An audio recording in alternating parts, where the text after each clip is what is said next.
자, 미국에서 새로운 책이 하나 나왔는데 어떤 내용이냐면 코로나 3년 이후 살아남은 교회와 무너진 교회에 대한 내용을 담은 책이 발간됐는데요. 살아있는 교회의 특징은 이 공동체가 결속했다는 거죠. 이 코로나가 왔을 때 뭐 각자 뭐 자기중심적으로 자기만 살겠다고 개인 어떤 신앙생활을 고집하지 않고 어떻게든 교회가 뭉쳐서 일치된 마음으로 함께 했던 교회들이 살아났고, 또 살아있는 교회의 특징 중에 하나가 기도에 힘쓴 교회라고 합니다. 역시 기도하는 교회는 망하지 않습니다. 자, 다 뭐 사람들이 기도한다고는 하는데 제가 볼 때 이제 기포자의 어떤 한계선은 보면, 기포자라고 딱 불러도 되는 사람들은 10분 이하 기도 하는 사람들이 다 기포자, 기도를 포기한 사람들인 것 같아요.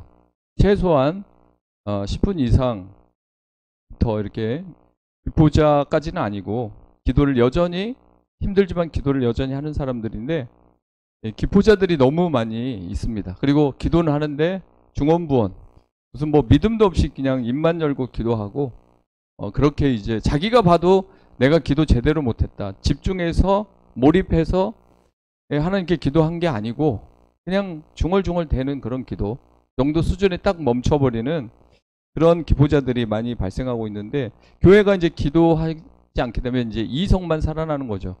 영성으로 가야 되는데 이성과 지성만 살아나고, 이성과 지성만 발달된 사람은 트집 잡는 데 전문가거든요. 발목 잡는 데 전문가가 되는 것입니다.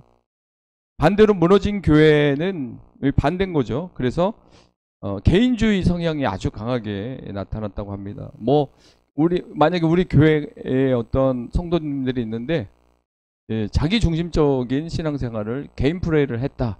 자, 그러면 그 교회는 사실 이렇게 하나 되고 연합된 교회라기보단 이제 그냥 각자 프레이, 개인 프레이를 하는 그런 사람들이 됩니다. 그래서 일치가 안 되고 뭐 하나로 이렇게 뭉치고자 해도 서로 의견이 분분해서 잘 안 되는 그런 교회가 무너졌다라고 이렇게 하고 있습니다. 자, 느헤미야는 비전을 팀워크와 분담으로 성취한 리더십을 선보였죠. 분명히 팀워크를 갖췄고 또 분담했습니다. 분담. 앞에 느헤미야가 혼자 아무리 외치면 뭐합니까? 소리 지르면 뭐해? 총독으로 갔어도 명령한다고 다 합니까? 안 듣죠. 정말 통솔하는 게 쉽지 않은 거예요. 그래서 동기부여를 했습니다. 왜 우리가 성벽을 건축해야 되는지. 그게 이제 동기부여가 안 되면 아무도 안 움직이는 거예요. 하나님이 하라고 했다, 하나님 명령했다, 뭐 이렇게 하면은 동기부여가 되겠죠. 하나님이 복 주신단다, 너희들이 이렇게 순종하면 놀라운 복을 하나님이 주신단다 하면 여러분도 가슴 뛸 수 있잖아요. 근데 그냥 해야지 뭐 이런 식으로 하자, 그냥 다 나와 뭐 이런 식으로 하면 많이 나오지 않습니다. 그래서 그가 그 유대 사람들의 가슴을 뛰게 했던 것 중에, 우리가 다시는 수치를 당하지 말자. 지금 우리 뭐 하는 거냐? 성벽은 무너져 있고 내가 정찰해봤더니, 시찰해봤더니 뭐 짐승 타고 가는데 길이 다 막힐 정도로 완전히 그냥 무너져 있어서 길도 매몰될 정도였으니까. 근데 우리가 이렇게 성벽이 무너져 있으면 외세, 이방인 뭐 사마리아 사람들, 주위 사람들이 얼마든지 쉽게 예루살렘에 들어와서 우리의 신앙을 방해한다. 자, 그러니까 이 성벽을 반드시 우리가 쌓아야 된다. 스룹바벨은 성전을 건축했지만 성벽은 건축하지 못했다. 에스라가 또 성벽을 건축하기에 애썼지만 성벽 재건이 불가능했다. 72년 전에 성전은 건축됐지만 72년이 지난 지금까지 외곽 성벽은 무너져 있다는 거죠. 이런 안타까움. 어떻게 해서라도 신앙의 명면 이어가는데, 그러나 뭔가 견고하지가 않고 완성된 완전체가 아닌 신앙생활을 하고 있는 사람들이 이 시대에 너무도 많다는 겁니다. 이왕 신앙생활 하려면 하나님이 보실 때 하나님 마음에 합한 그런 신앙생활을 해야 되는데도 불구하고 어느 부분은 하고 어느 부분은 놓치고 있는 그런 상황이 있다는 거죠. 그래서 우리가 다시 우리의 신앙을 무방비 상태로 세상에 노출돼서는 안 된다. 이 성벽이 무너져 있으니까 노출돼 있기 때문에 얼마든지 외세 침입이 있다라는 거죠. 그래서 우리도 마찬가지로 이제 다시는 내가 과거로 회귀해서는 안 된다. 예전에 있었던 성품 다시 살아나고, 예전에 있었던 까칠한 모습 다시 또 살아나고, 예전에 두려웠던 그런 걱정 염려로 살았던 그런 염려를 달고 살았던 그런 모습이 다시 이게 막 재현되고 나타난다. 그러면 우리는 각성해야 되고, 아니야, 이제 내가 믿음의 성벽을 견고히 함으로써 그런 생각조차 나를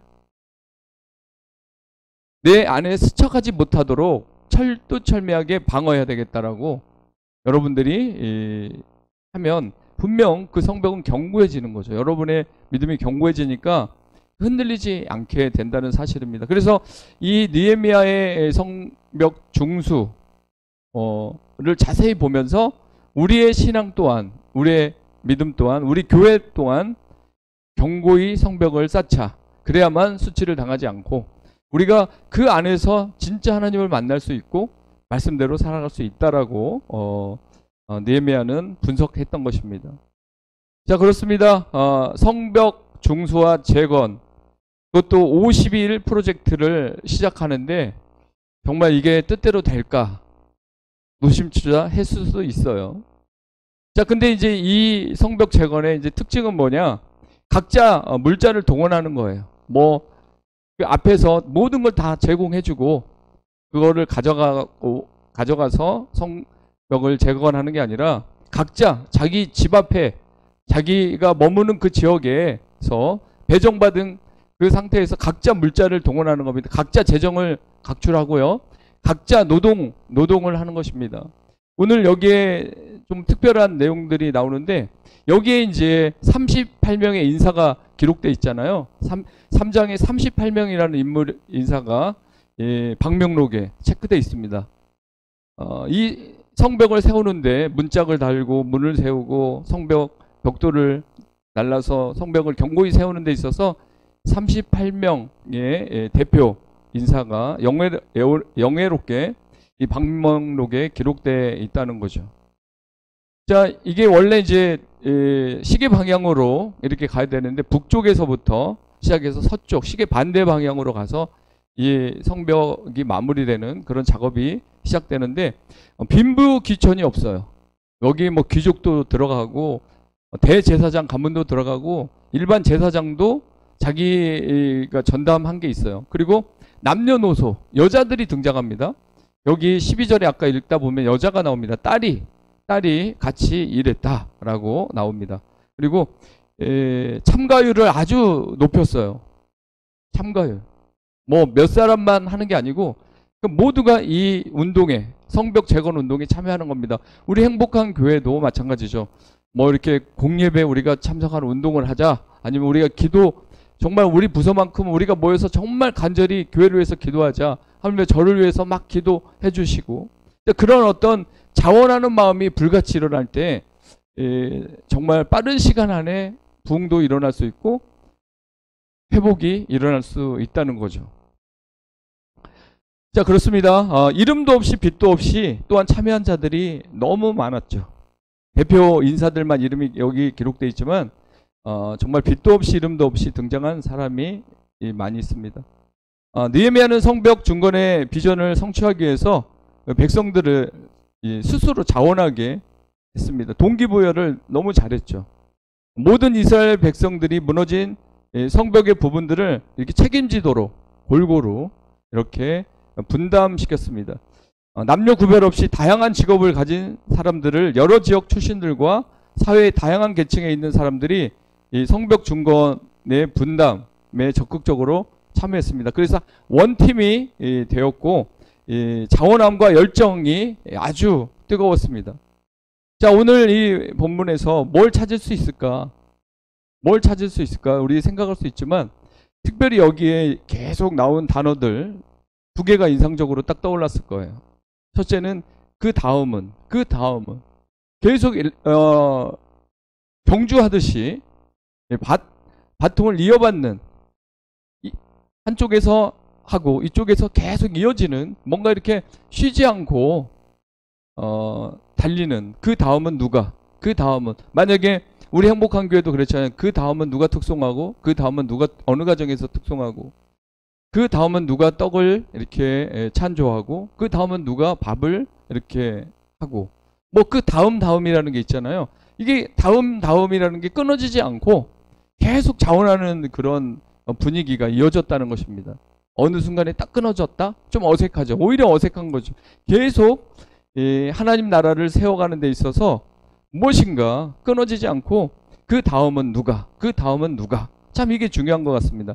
그리고 중수했다. 누가 중수했다. 누가 중수했다. 계속 중수했다라는 말이 나옵니다. 누가 신앙을 세웠다. 누가 다시 일어났다. 누가 지금 순종하고 있다. 누가 헌신하고 있다. 그 다음은 누가 어느 가정에서 헌신하는 모습이 보인다. 그 다음은 누가 말씀 가운데 도전을 받았다. 어느 부서에서 그 말씀 읽기와 기도 생활에 우리가 철두철미해야 되겠다라고 이제 그런 분위기 속에서 계속 성장하고 있다. 자, 이런 분위기가 가득한 3장인 거죠. 자, 여기에서 이 조직이 어떻게 이렇게 결성될 수 있을까? 쉽지 않는 조직이거든요. 하나의 믿을 수 없는 조직화의 위협이 이루어졌단 말이에요. 전체 이스라엘 공동체가 동원되어 무너진 성벽 전체를 40개 또는 41개 구역으로 나누어서 동시에 저렇게 중건을 시작했다는 것입니다. 여러분, 그 전에 오합지졸이었던 이스라엘 백성들을 알고 있잖아요. 그리고 여전히 성벽이 무너져 있음에도 길 하나 내놓지 않고, 누구 책임도 묻지 않고 그냥 거기서 사는 사람들이 있었어요. 1차, 2차 포로로 많은 사람들이 귀환했지만, 귀환했음에도 여전히 그 쓰레기 더미가 그대로 있었어요. 자, 이런데 갑자기 전체가 뭉쳤다? 갑자기 전체의 분위기가 달라졌다? 물론 어떤 리더십의 강력한 파워가 드러난 거죠. 그런데 보십시오. 느헤미야는 목숨을 걸고 왔어요. 그 왕 앞에 수심을 보였던 거 아시잖아요. 그냥 죽으면 죽으리라는 각오로 왕에게 들이댄 거예요. 자, 그렇게 느헤미야가 각오를 하고 왔는데 쉴 시간이 어디 있고, 거기서 멈출 시간이 어디 있고, 눈치 볼 시간이 어디 있고, 사람들이 안 따라오면 설득하는데 뭐 2달, 3달을 잡자. 그 아픈 마음 상처 싸매주자. 그리고 하다가 말고 했던 이런 전통적인 악습이 있는데, 나라고 뭐 되겠냐. 나도 좀 달래가면서 하자. 형편 맞춰서 하자. 자, 이런 분위기였으면 느헤미야도 하다가 아예 못해 먹겠다. 나 리더십 못해 먹겠다고 내려놨을 거예요. 그러나 그가 그렇게 동기부여를 하고 하나님 안에서 성령 충만한 가운데, 그것도 왕의 조서를 가지고 왔다는 거 아니에요. 왕의 백그라운드를 가지고 있다는 게 이 사람들이 다시 일어날 수 있는 어떤 동기부여가 됐어요. 하나님은 다 알고 있지만 하나님 보이지 않잖아요. 근데 바사왕, 페르시아 왕, 아닥사스 왕의 조서를 갖고 왔고, 아닥사스 왕이 밀어주고 있고 총독으로 임명까지 해줬기 때문에, 군사도 동원해줬기 때문에 이게 현실 아니냐, 우리 할 수 있다라고 말했을 때 사람들이 믿기 시작했던 거죠. 자, 그런 가운데서 다시 믿을 수 없을 만큼의 이 조직화를 이뤘다는 거, 공동체가 하나 됐다는 게 놀라운 것이고, 둘째로는 그들은 그 과업을 완성하기 위해 불타는 열정과 헌신으로 열심을 다하여 수고했다는 것입니다. 여러분, 게으른 사람 없어요. 사실 뭐 체질이 그렇다, 그 사람 뭐 기질이 그렇다, 성품이 그렇다, 아닙니다. 진짜 시켜놓으면 다 할 수 있어요. 그렇죠? 그 전에 무너졌던 성벽을 보고도 게을리했던 그 사람들이 지금 열정이 불타고 있다는 거예요. 막 헌신하기 시작하는 거예요. 그래서 안 시켜서 안 하는 거지, 시켜주면 할 사람이 많다는 것입니다. 그래서 여러분, 우리는 그리스도 안에서 무엇이든지 할 수 있는 그런 하나님 특혜를 갖고 있습니다. 하나님 자녀의 특별한 특혜를 갖고 있죠. 그래서 우리가 못하는 것 같고 안 하는 것 같아도 막상 주를 위해서 우리가 하자 한다면 충분히 할 수 있는 저와 여러분이 될 줄 믿습니다. 그리고 셋째로는 느헤미야는 그 비전에 조각공들, 상인들, 마을 사람들 그리고 다양한 사회 계층 사람들이 이 동참하겠다는 것이죠. 참 좀 똑똑한 사람들만, 힘께나 좀 쓰는 사람들만, 그런 사람들만, 그런 가문만 여기에 들어온 게 아니라 모두를 차별하지 않았어요. 하나님 나라는 어때요? 차별이 없어요. 교회는 그래서 차별이 없어야 되는 것입니다. 누구든지 하물며 노숙자가 와도 그 한 영혼을 바라볼 수 있는 믿음이 눈이 우리에게 있어야 되는 것입니다. 우리는 내가 바라봤던 눈 거기에 멈춰 있어요. 그러나 느헤미야는 하나님 나라를 세우는 데 있어서 과부의 힘이 필요한 것이고 힘없는 여자들이지만 그 여자들이 함께 동참하는 것이죠. 자, 이게 특별했다는 거예요. 동시에 이곳저곳에서 시작했고요. 동시에 3일 운동을 했을 때 대한독립 만세 동시에 일어난 것처럼 이 열정이 하나 되어서 모두가 다 같이 동시에 그런 마음이 있었다는 것입니다. 자, 이제 다시 특징으로 가보면 처음에 대제사장 엘리야십이 양문을 세우는데 가장 앞장서고 있습니다. 북쪽. 이 북쪽은요, 이 바로 옆에 사마리아가 있어서 위험이 노출된 곳입니다. 그래서 공사를 하는 데 있어 가장 방해가 심한 곳인데 총대를 맺습니다. 대제사장 엘리야십 가문에서 그들이 제사만 드리는 게 아니라 그들도 성벽을 쌓는데 가장 먼저 본을 보인 겁니다. 사도 바울이 나를 본받으라고 했잖아요. 그런 것처럼 엘리야십 또한 대제사장으로서 그 사역에 선봉이 됐던 것입니다. 자, 그렇게 시작한 성벽 재건. 특히 양문이라는 것은요, 그 양을 제사 드릴 양들을 그쪽으로 이제 운반했던 그 문입니다. 그래서 또 의미가 있습니다. 주 앞에 제사를 드리는 데 있어서 새로운 어떤 회복, 그리고 봉헌, 성별했다라는 말은 이 봉헌했다라는 의미입니다. 지도자의 어떤 헌신이 시작됨으로써 모두가 다 할 수 있다라는 그런 자신감이 있었습니다. 두 번째 이제 5절을 우리 한번 살짝 봐야 되겠습니다. 5절 시작. 그 다음은 두고아 사람들이 중수하였으나 그 귀족들은 그들의 주인들의 공사를 분담하지 아니하였으며. 자, 여기에서 또 안타까운 모습이 나옵니다. 모두가 다 이렇게 헌신하고 뜨거운 열정으로 나가는데 이 두고아의 사람 중에 귀족들이 또 발을 빼는 거예요. 아, 나는 못해. 나는 헌신 못해. 딱 이런 사람들이 꼭 나온단 말이에요. 자, 반대자들이 이렇게 등장했습니다. 만약 우리가 어떤 가치 있는 일을 하려고 노력하는데 반대가 일어났다? 그러면 먼저 우리가 알아야 할 것은요, 우리가 무엇인가를 성취하고 있기 때문이라는 사실입니다. 반대로 생각해 보시죠. 우리가 뭘 하는데 반대가 일어났어요. 그럼 우리가 뭔가를 성취하고 있다라고 오히려 긍정적으로 우리가 볼 수 있습니다.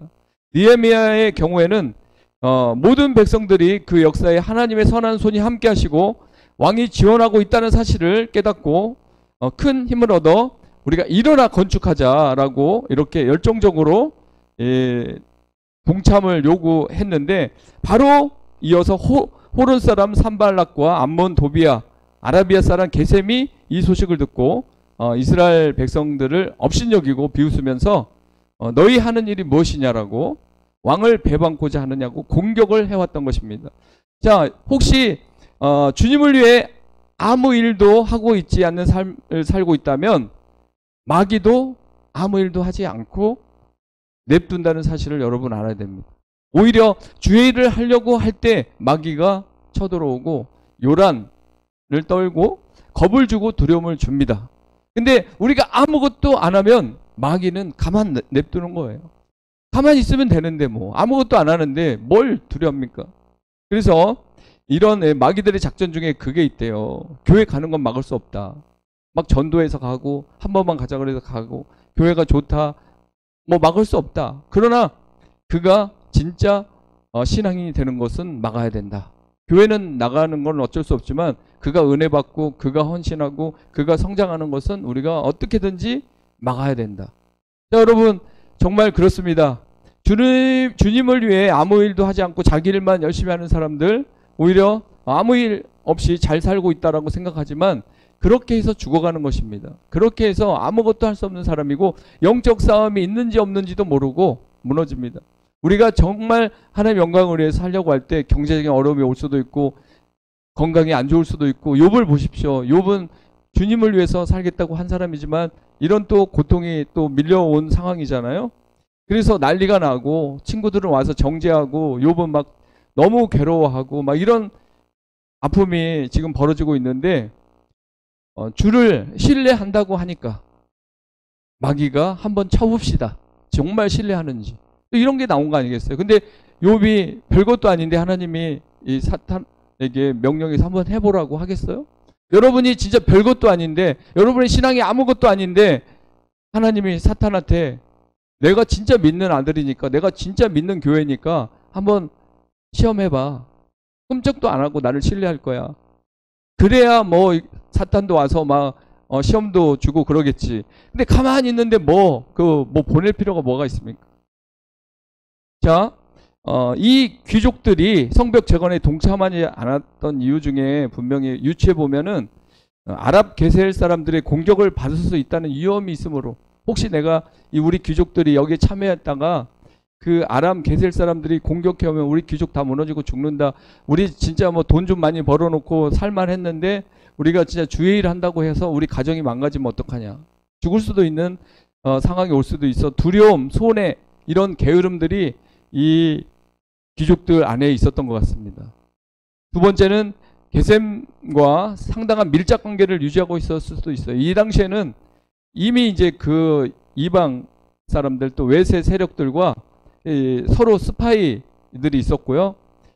나중에 이제 뭐 10장 막 이렇게 가보면 대제사장이, 여기 나온 엘리야십 대제사장이 그쪽 사람들하고 이미 다 연결이 돼 있어요. 결혼도 시키고 막 이러고 있는 거예요. 짬뽕 돼 있는 거죠. 그래서 어떤 밀착 관계가 있는 것입니다. 우리도 보면은 우리가 정말 주 앞에 진실하다면 세상과 밀착 관계가 아니고, 정말 진실하다면은 우리가 자신감이 있어요. 근데 뭔가 내가 손해볼 것 같아. 그러면은 세상과의 유착 관계가 이루어지기 때문에 주를 위해 헌신할 마음이 없는 거야. 세상이 좋은데 주를 위해서 나를 부인해? 이건 안 돼. 세상이 좋은데 수요예배까지 가? 안 돼. 세상이 좋은데 내가 금요일날 교회 가 있어야 돼? 안 돼. 계속 이 유착 관계 때문에 고민하는 거예요. 그래서 하자고 할 때 안 하고 그냥 멈춰 있는 거예요. 그리고 해봤자 뭐가 있나?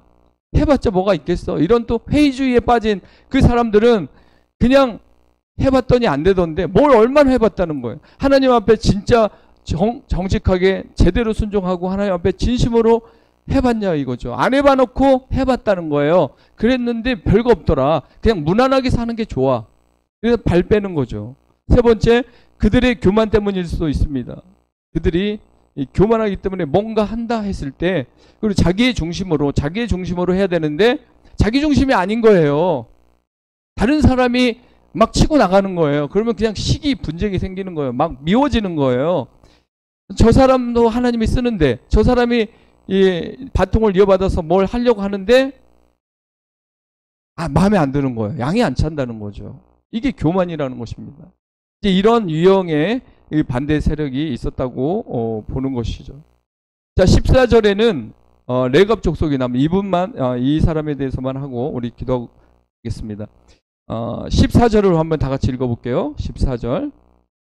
자, 14절 시작. 분모는 베닥게렘 지방을 다스리는 레갑의 아들 말기야가 중수하여 문을 세우며 문짝을 달고 자물쇠와 빗장을 갖추었고, 여기에 이제 분모는요, 그 짐승의 배설물을 나르는 문입니다. 문이 많죠? 마문도 있고 어문도 있어요. 고기 그리고 말 들어가는 문도 있고요. 자, 근데 여기에 레갑이라는 사람이 등장하죠. 우리가 알다시피 에레미야 35장인가 나오죠. 왕들도 말 안 듣고 제사장들도 말 안 듣고 고위공직자들도 신앙을 잃어버리고 타락한 그 상태에서 에레미야가 아무리 외쳐도 오히려 갇히고 뺨맞고 그런 삶을 살 때 하나님이 그 레갑 족속을 불러오라 그랬습니다. 레갑 족속이 족속을 찾아가서 포도주를 주고 마시라고 한번 강제적으로 마시라고 해봐라 했을 때 레갑 족속이 절대 안 마신다 그랬습니다. 왜 안 마시냐 물어봤을 때 우리 선조 요나답이 집을 짓지 말고 텐트에서 살고, 그리고 씨를 뿌리지 말고 살고, 그리고 포도주를 절대 입에 대지 말라고 해서 우리는 그냥 순종하는 것입니다. 감동받은 거예요. 아니 왕도 말 안 듣고 제사장들도 말 안 듣고 하나님 말씀을 다 자기들이 알아서 이렇게 막 짬뽕시키고 그렇게 살아가는 타락한 그 시대에 아니 어떻게 저렇게 양을 치면서 집도 없이 살 수 있을까? 씨도 뿌리지 않고. 근데 여기에서 레갑 족속의 이런 삶은 그냥 그들만의 어떤 고유의 문화라기보다는 이걸 영적으로 더 확장해 나가면 이 땅에 소망을 두지 말고, 이 땅에 우리가 먹고 마시는데 소망을 두지 말고 오직 하나님만 바라보고, 이 땅은 나그네다, 순례자의 길이다, 여기에서 끝나는, 여기에서 모든 승부를 거는 게 아니다.